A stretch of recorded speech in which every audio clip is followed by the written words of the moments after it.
Bonjour, je m'appelle Philippe Bitton. Comme vous le savez, Microsoft est l'un des partenaires stratégiques de Gemalto. C'est pourquoi dans cette vidéo, nous allons vous montrer comment la gamme de produits Gemalto, appelée Protiva, ajoute de la sécurité et de la portabilité aux utilisateurs de la suite Office de Microsoft.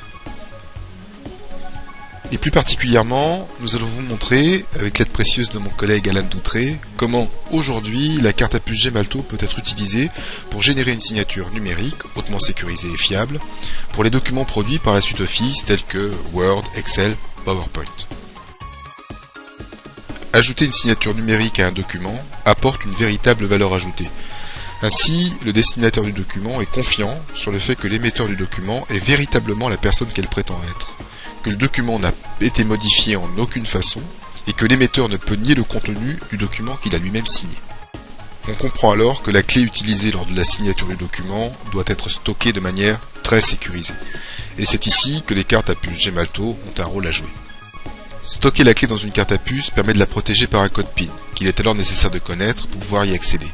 C'est ce que l'on appelle une authentification forte à deux facteurs, ce que vous possédez, la carte à puce, et ce que vous savez, le code PIN. Il ne vous a bien sûr pas échappé que le fait de posséder la carte à puce et de saisir le code PIN volontairement empêche l'utilisateur de nier avoir signé un document. On peut aussi noter qu'il est possible de générer la paire de clés de signature directement dans la carte à puce, ce qui permet de ne jamais devoir exposer la clé privée utilisée pour signer en dehors de la carte à puce. Avant de vous faire une démonstration, jetons un œil rapide à la gamme de produits d'authentification forte appelée Protiva. Une des forces de Protiva est la large gamme de facteurs de forme disponibles. Sur la première ligne, vous pouvez voir la carte .NET, soit dans sa version standard ou dans sa version biométrique. On parle alors de carte .NET Bio. Bien entendu, là où il y a une carte, il y a aussi un lecteur. C'est pourquoi on peut voir en bas de l'écran une sélection de lecteurs. Du lecteur PCMCIA pour ordinateur portable, au lecteur pour des cartes à puce au format SIM, en passant par le lecteur USB connecté standard.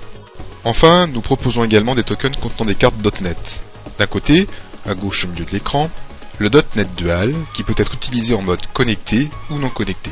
Et de l'autre côté, le Smart Enterprise Guardian, qui offre une mémoire flash sécurisée en plus de l'authentification forte via PKI ou One Time Password. Commençons notre démonstration avec la signature d'un document PowerPoint. L'utilisateur clique sur Démarrer, puis Ajouter une signature numérique. Enfin, l'utilisateur clique sur Signer, il insère sa carte à puce, la carte à puce est détectée, il entre son code PIN, et le document PowerPoint est signé. Finalement, signer un document s'avère une opération plutôt simple. Il est maintenant possible d'obtenir plus d'informations sur la signature, et plus particulièrement sur le certificat qui a été utilisé lors de la signature du document. Pour cela, on clique sur la signature valide, puis sur Détails, et on peut voir les informations concernant l'émetteur du document et l'autorité de certification qui a généré le certificat.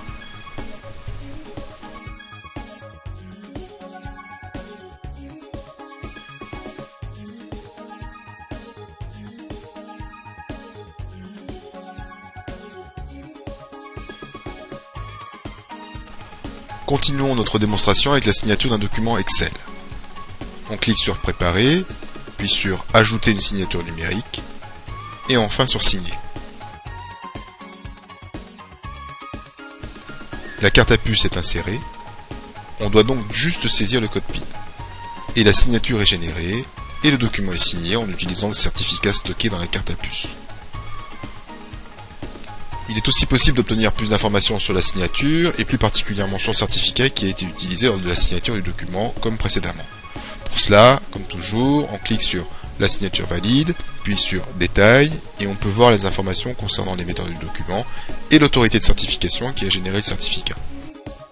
Terminons notre démonstration avec la signature d'un document Word. On clique sur Préparer, puis sur Ajouter une signature numérique, et enfin sur Signer.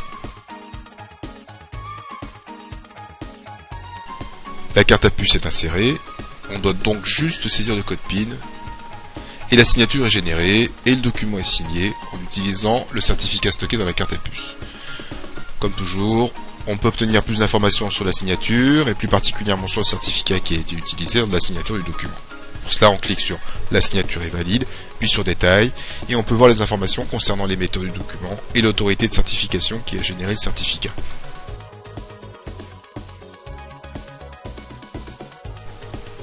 En conclusion, cette vidéo montre à quel point il est simple de signer des documents en utilisant les technologies Gemalto et Microsoft. Et en plus de la simplicité, la signature numérique vous apporte également la sécurité et la fiabilité. Pour plus d'informations, vous pouvez visiter la page des solutions Protiva accessible à l'URL http://gemalto.com/entreprise/index.html. Et si vous souhaitez que nous vous contactions pour répondre plus précisément à vos questions, vous pouvez nous envoyer un mail à l'adresse gemalto.partners@gemalto.com. Merci pour le temps que vous nous avez consacré et à très bientôt.